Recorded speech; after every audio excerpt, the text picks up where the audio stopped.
तो भाई चैलेंज के चक्कर में सौरभ जोशी ने कुणाली की पिटाई करवा दी, वो भी बड़ी अम्मी से। हुआ यूं कि सौरभ जोशी मार्केट सामान लाने गए थे। वहां पर बड़ी अम्मी चाची जी सामान इकट्ठा कर रही थी, तो सौरभ जोशी, पीयूष और साहिल तीनों ने मिलकर कुणाली के साथ एक चैलेंज शुरू किया।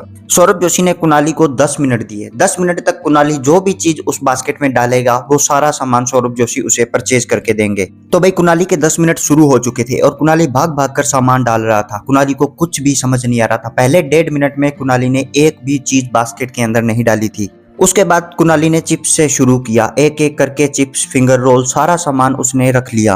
कुणाली पूरे मॉल के अंदर घूम लिया, उसे एक भी ढंग की चीज नहीं मिल रही थी। पीयूष कुणाली की मदद कर रहा था, उसे चीजें बता रहा था, तो सौरभ जोशी ने पीयूष को मना कर दिया। कुणाली की हाइट काफी छोटी थी और पीयूष उसे ऊंचा कर करके सामान उतरवा रहा था। इसको भी सौरभ जोशी ने चीटिंग बोलकर मना कर दिया। सौरभ जोशी बड़ी मम्मी की तरफ गए तो पीयूष ने कुणाली को बोला, तुझे जो भी चीज खानी है, जो भी नहीं खानी है, बस उठा के बास्केट में डालता जा।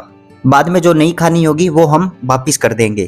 कुणाली को बस इतना ही चाहिए था। कुणाली बिस्कुट, कोक, कोल्ड ड्रिंक सारा कुछ उठाकर उसके अंदर डालने लगा। बास्केट को पूरा भर लिया। अब बचे थे लास्ट 2 मिनट। कुणाली को बोला गया लास्ट 2 मिनट बचे हैं, तो कुणाली कोक्स काफी ऊपर थे। कुणाली को पेप्सी और कोक उठाने थे, तो सौरभ जोशी ने एक कोक उठाया, एक पेप्सी उठाई और उसकी बास्केट में डाल दी। कुणाली का अभी भी मन मचल रहा था क्योंकि बहुत सारी ऐसी चीजें थी जो कुणाली को लेनी थी, लेकिन कुणाली ने जब बास्केट में देखा बास्केट पूरी तरह भरी हुई थी तो काफी खुश हुआ। सौरभ जोशी ने कहा अभी तो इतना सा ही सामान लिया है। कुणाली ने कहा इतना तो बहुत है। उसके बाद सौरभ जोशी अपनी मम्मी और चाची की तरफ चले गए जो घर का कुछ सामान ले रहे थे। उन्होंने झाड़ू लेना था, तो सौरभ जोशी ने उन्हें बोला कि झाड़ू ऐसा देना जिससे हमारी पिटाई होती है तब हमें लगे ना। बड़ी मम्मी हमें झाड़ू से पीटती है। तो सौरभ जोशी की बड़ी मम्मी ने कहा कि मैं झाड़ू से नहीं, तुम्हें डंडे से भी पीटूंगी।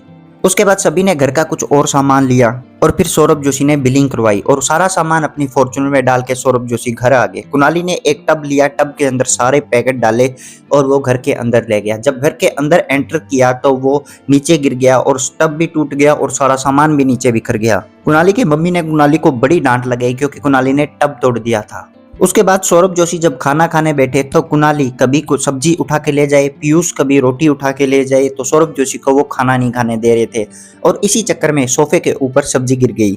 बस इतना सुनकर बड़ी मम्मी को गुस्सा आ गया और बड़ी मम्मी ने कुणाली को डांट दिया। उसके बाद कुणाली रुकने वाला नहीं था क्योंकि इतनी सी डांट से उसका कुछ नहीं होता। चाचा ने कुणाली को उठाया और रूम के अंदर बंद कर दिया। हंस खेल कर उसने चाचा को अंदर बुलाया और बाहर से गेट लॉक कर दिया। चाचा जी को ही अंदर लॉक कर दिया। कुणाली जितना बदमाश पूरे घर में कोई नहीं है। उसके बाद सौरभ जोशी नए घर पर आ गए जहां पर उनके काम चल रहा था। उन्होंने सौरभ जोशी ने देखा कि लोग जो काम कर रहे हैं वो किस तरह से कर रहे हैं। सौरभ जोशी ने भी वो करने की ट्राई की, लेकिन सौरभ जोशी फेल हो गए क्योंकि सौरभ जोशी ने कभी पहले ट्राई नहीं किया था। उसके बाद सौरभ जोशी अपनी फॉर्च्यूनर लेकर वापस घर आ गए।